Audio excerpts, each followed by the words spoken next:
Thank you very much, Madam Chair. I appreciate you. I'm going to start with, I think, a series of acknowledgments and thanks. Ms. Davenport, for your presentation and the work that you and your entire team have completed to bring us to this stage of the budget process, particularly in fiscally challenging times. I want to also acknowledge really kind of the budget process itself, recognizing that I think we've come a long way in terms of the general process. I've highlighted the need, from my perspective, to make our process better. And this year, you, Ms. Davenport, began working with the board to implement the new fiscal resilience process to really assess and prioritize funding for motions actually passed by this board. I appreciate that.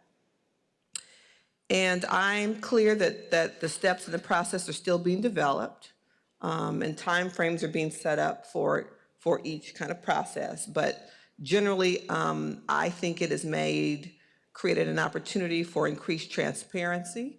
I think both for myself as a board member, my team, and the general public. And so I look forward to continued conversations to refine the process in the current budget year and the upcoming budget cycle. So I want to thank you for that. I'd like to thank the LA County Caucus, the Legislative Caucus. I'm clear that the budget is likely to look much different at the supplemental phase of the process in October, as we'll better understand the impact of the state's final decision. But I know it was our advocacy as board members, the advocacy of our legislative team. We were heard. The fact that we were disciplined to give them a two-pager with our priorities that empowered the county caucus to then go to their leadership, helped us get the good news out of this weekend's budget process that we got. And we came a long way from what was proposed in January and the May revise. We were looking at devastating cuts to CalWORKs and a number of our core entitlement programs. And so I want to publicly thank the LA County Caucus for understanding the power of their caucus and leaning in on behalf of LA County residents, our shared constituency. I'd like to thank the community-based organizations and constituents who show up every year as we host our virtual budget town hall meetings. I, for one, appreciate the CEO's video. It is not designed for savvy budget advocates. It's designed for, frankly, the vast majority of my 2 million constituents who really don't understand the county budget process. I still struggle with the county budget process. And so the point of the video is to try to make it plain to a group of people who it has never been made plain to. And so there are tools and ways that we need to get everybody on board and being an advocate for the budget. But I want to thank those organizations who participated in our town halls. I appreciate the constituents in my 2 unincorporated communities of Florence, Firestone, and Ladera who are engaging with my team on a participatory budget process. It is our aim for them to not only make a decision about funding projects in their own communities, but to understand the county budget process and be able to be a partner with me as we identify priorities and fight to access resources. I want to thank the group of transition age foster youth that I had the privilege of spending several hours with late last week in a listening session about their county government, areas where we have failed them, areas where we must and can do better, and to have a broader conversation about what it takes to live in LA County. And to hear them acknowledge that they understand that, so many of the areas that fall within the jurisdiction of the county impact them, from affordability, from child care, access to healthcare services, access to job training. And so I appreciate that group of young people who understood the complexity of the entire process and how it touches every aspect of their lives, the lives of their children, and their commitment to continue to work collaboratively with themselves and me to, again, improve access to services for them. And again, thank you to all of our budget staffs, everybody who is involved in the budget process, not just in the specific meetings called the budget meeting, but throughout the year. When you think about our last budget meeting, we had those presentations. To see the presentations about how many people we are housed, that's a budget conversation. To see the presentation in terms of the number of mental health beds we are onboarding, that's a budget conversation, because until we can expand those beds, until we find a permanent funding source for ODR, until we're able to figure out that, those are all budget conversations. So it's not just today's presentation, it's not just this conversation, but it's really the collective of all of our work. I've never had the privilege of an easy route. And I don't think any of us on this board have, knowing all of you as I do and the paths that we all took to get to this position. And I'm clear that the constituents who call the 2nd District home don't have the privilege of an easy route. We make really hard, tough decisions every day that are informed by data, that are informed by experiences, lived experiences of our constituents. And I'm convinced that we will continue to not take the easy route and do the hard work to try to bring services and resources to the table as quickly as we can onboard them, particularly for the most vulnerable. I look forward to many of the advocacy groups we heard during public comment in joining with us to help us find a state legislator who's willing to introduce a bill to allow us to transition youth from probation to Department of Youth Development. We apparently need the help. So I think us working collaboratively, acknowledging that there is no easy route is probably in everybody's better interest. But I really hope that the advocacy groups present today will work on that angle and help us get youth out of probation and into Department of Youth Development, since statutorily we don't have the power to do that. Want to join my colleagues to talk about parks and the aquatics program. I am so privileged to represent some amazing county assets in the form of county parks and pools. And I am finding so much pleasure out of the amount of time I'm spending there now as an older adult as I did in my youth. Magic Johnson Park and Victoria Park just this weekend. And to see Supervisor Solis and to talk to families, multiple generation families, about what those assets mean for them. At Enterprise Park in the 2nd District, there's a wall and there are houses right there. I'm like, I bet those people can hop over that wall, and I got a pool in my own backyard. When you look at all of our park assets, there's small pocket parks, there's large regional parks. It's just an incredible asset that takes a lot of resources to make safe, to make desirable, to create ongoing programs so they really are an asset that people can use. And so I appreciate the attention spent to the lifeguard programs. I had the opportunity last Saturday to speak to a group of lifeguard candidates. That was a very diverse group of young people, so I was proud to see them coming into the county family, and that we're not experiencing any pool closures this summer, only expansion, expanded hours, and an expanded season. So I want to echo what my colleagues had to say about that.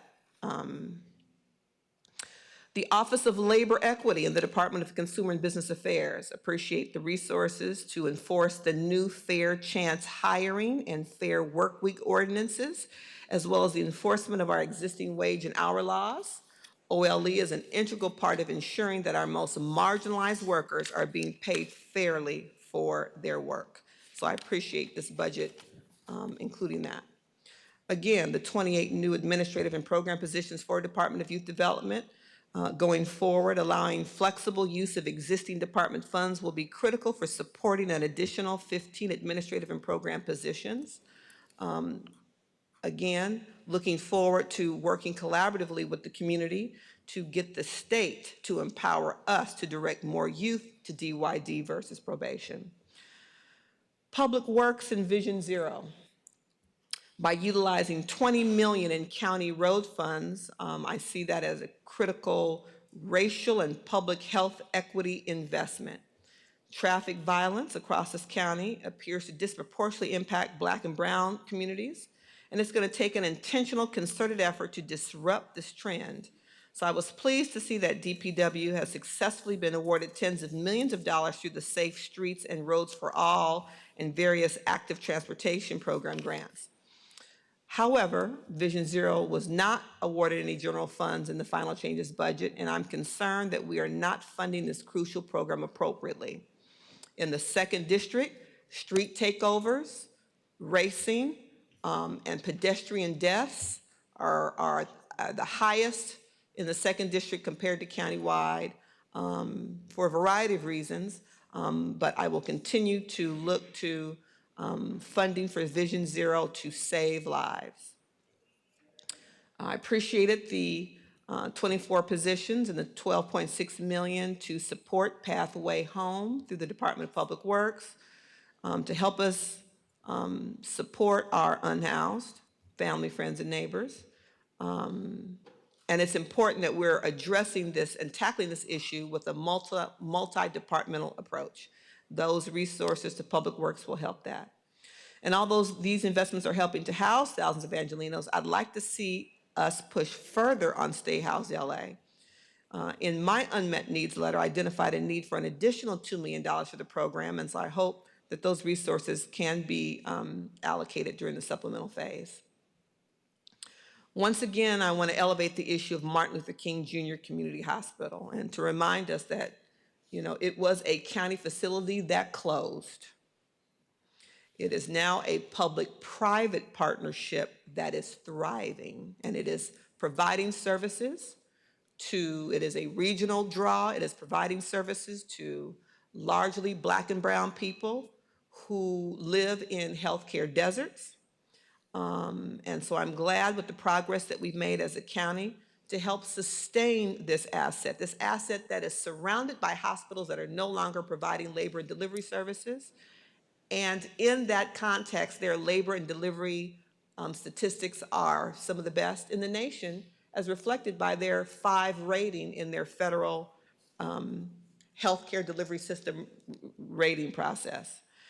But I know we've got a lot of additional work to do, so I'm looking forward to continuing the conversations at both the federal, state, and our level here at the county to sustain this invaluable county asset. This hospital must remain open to continue to provide high-quality, life-saving services to our residents. I think this year showcased the need for us to be creative with the limited new financial resources we have, and so I'll continue to commend departments that are finding innovative ways to make meaningful impact and expand programs in these uncertain times. And I'll look forward to continued collaboration between my team and key departments on those kinds of strategies. I've never seen a budget at any level of government that was perfect or met everyone's needs. I hope to live long enough to see that happen. There have been really good times. The strange kind of silver lining in the COVID cloud was the federal dollars that came to this county, billions of dollars that allowed us to do innovative programming that we've known research shows makes sense. We've never had the resources to do. And then we've had years of deep, deep, deep deficit. I know this county, before joining the board, has been better than some levels of government where you've been able to avoid layoffs for many years, which is important because it's people in government that actually do the work. It is the people in government that deliver the services our shared constituents need. So I'm clear that this budget isn't perfect. Is it as good as we could possibly get, given all of the unknowns at the state level, given the end of one-time funds from the federal government under American Rescue Plan and all that? I think it probably is. And I'm clear that we still have needs that are not addressed. We will continue to have budget uncertainties. I walk around Sacramento with our uncertainty sheet that our CEO gives us, that we know are big ticket items that are coming at us.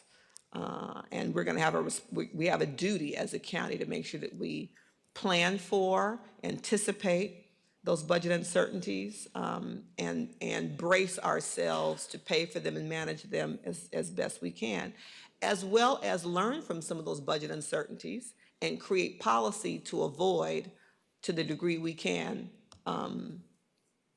those huge unanticipated expenses. Thank you very much, Madam Chair. Thank you to all my colleagues for your thoughtful remarks. And I look forward to the supplemental budget in October. Thank you very much.